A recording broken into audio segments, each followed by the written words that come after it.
Thank you, Mr. Chairman. Our next witness is witness من 183. وظیفه خودم دونستم این کاری کردم.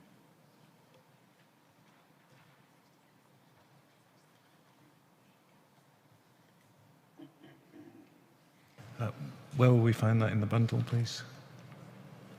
It is at page 144 in your bundle.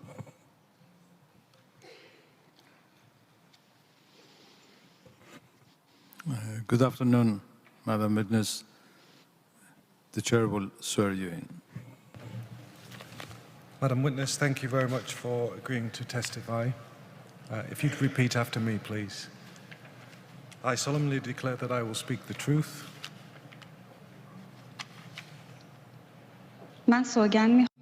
I solemnly declare to tell the truth, The whole truth and nothing but the truth.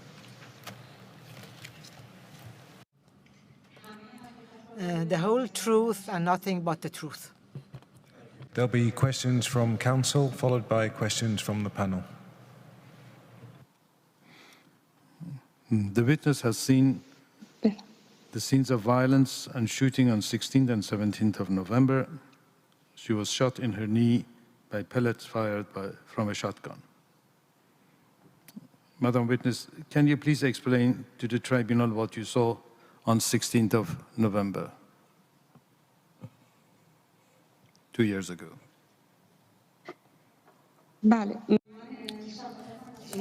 Yes, I am testifying from Shiraz on the 25th of the month of Aban. I went to the camp of a crossroads called Zendan Crossroads. All the cars had come to a stop. The people had started a fire, and they had come together, and they were chanting slogans. This went on until the afternoon. There were no forces of the security there. It was peaceful, and there was a bridge there which they called Zendan Bridge, and it went on until the afternoon. When we reached 11 o'clock at night, a few people came there, and they started setting the bank to fire. It was Bank Melat that they set to fire, and they approached it. Also, they went to the other banks and they set fire to them. And I went back to our house with my husband, and after an hour that we went there, we saw that a park called Banafshe Park had caught fire. Near there, they were also constructing a metro station. We saw that all the doors had been taken out, and I asked the people who were on the bridge, and I said, what has happened? This person said, we have no idea because there are Basij and security forces in the park. And this was done by them. This was the 25th of Aban, and no security forces came forward. The next day, the 26th of Aban, in the morning, I had reached the crossroads, the Zendan crossroads. I could smell smoke and also the noise of the shooting. And when we went a little bit closer, we saw that they were shooting. And we saw that there were 10, 15 people from the Basij, from the security forces, and from the military. And we saw that they were using pellet bullets, and these were bullets that they were big, and once they would shoot them, the pellet would spread. That's to say, it would hit anybody in its way. And then the people who had taken out the iron gates of the metro station, they used them as shields. And there was a police officer who said, come closer so that we can talk and see what you're saying. There was a boy there. He was 16 or 17 years old. And as soon as he went closer, 5 minutes away, that's the same person, the police officer, shot him in the back of his neck. He dragged him and took him away.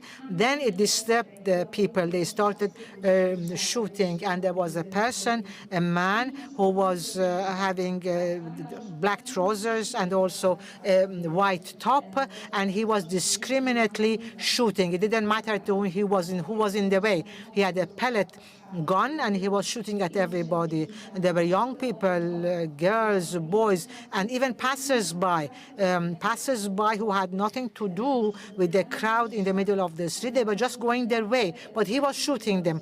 And I saw many people who had received pellets in their legs, in their waist, and I could see that a whole bullet had been discharged and lodged in his body, and he was bleeding. And people were trying to take them away, but they were saying, don't go to the hospitals. The others were saying, don't go to the hospital because they are going to arrest them. And after that, I saw people who were beating other people with their truncheons. I even saw a young man who was hit by this and went unconscious. Then we saw people on motorcycles, these were police forces, and they were riding into the crowd, and we saw a few young people who had been shot in their faces with pellets.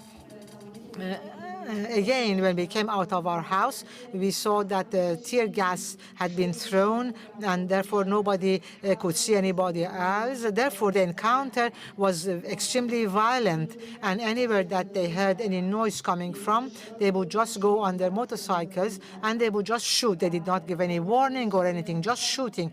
And when I was running like everybody else who wanted to find shelter, I went into an alley and I saw a small young man. He was 13 or 14 years old, and when he showed me his legs, I saw that there were lots of pellets in his legs, and he said, I want to go home. There is no way to go there, and I don't know any other way how to reach my house. So these are the ones who had been shot. And on the 27th of Aban, in the afternoon, the same thing happened. We saw the same thing, motorcyclists, they were riding into the crowds, and we saw that a series of banks had been set to fire. There was a real melee. There were lots of motorcyclists. The interesting thing was that as soon as there was noise somewhere, they were quickly going to that spot. But the banks were on fire, and nobody was doing anything about them. And this was the 27th. On the 28th of Aban, rain came to Shiraz. It was raining. And when we left the house and we went out,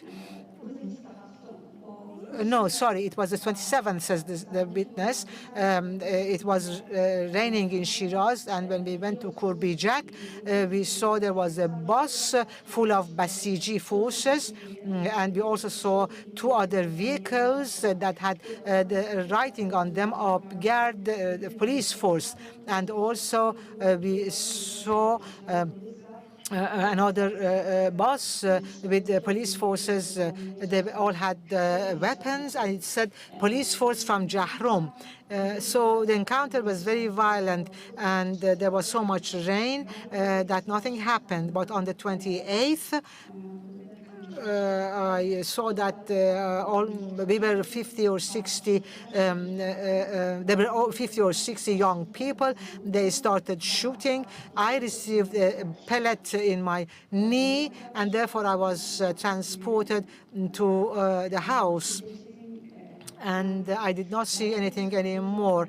But the next few days, I forgot to tell you something. On the 27th, when it rained, the police forces, they started taking all the closed-circuit cameras from all the shops. They took all the tapes from them. That's to say, they took the tapes for all the previous days. And a few days later, I could see the vehicles for the police forces. They would go to different houses and they would arrest people. I saw myself that an 18-year-old boy was arrested and the mother was crying out.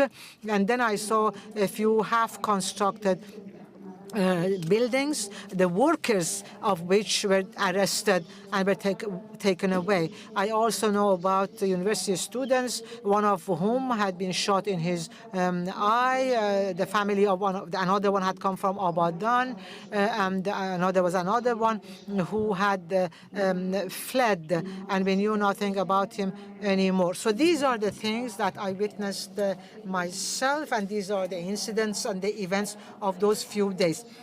And there was something else. I had also a piece of news in Maliabad, and across from the police force, there was the first person killed there, who was a high school student. There was also Qaleh Hasar, where somebody had been shot with a bullet from a war weapon, and he was transported to the hospital, and without having received any medical attention, he was arrested and taken away.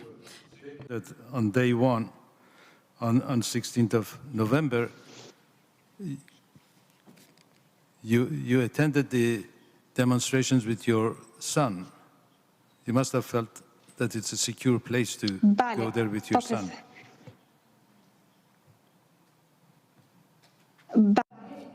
Yes, everything was peaceful.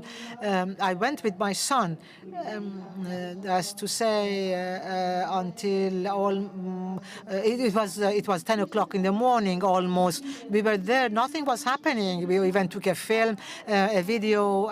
Even only a helicopter was flying overhead. The helicopters flew overhead, went away, came back, and there were no police forces, and people were not doing anything but chanting slogans. Notice that any of the demonstrators over the four days carried any weapons or attacked the police? Aslan. No, not at all. Only a young boy went to the front on 17th of November, and he was shot directly by the police, and he was hit by the back of the gun by that police officer. After that, the people started throwing stones, and after that, we had further conflicts. I think no questions from the panel. Thank you, Council.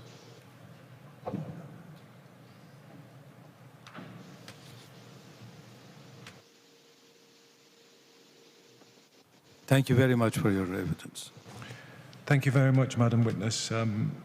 We didn't ask questions, but we have your testimony, written testimony, and we've heard everything you've said, and we appreciate the effort you've made to give testimony. Thank you very much. Hayır. Cevap.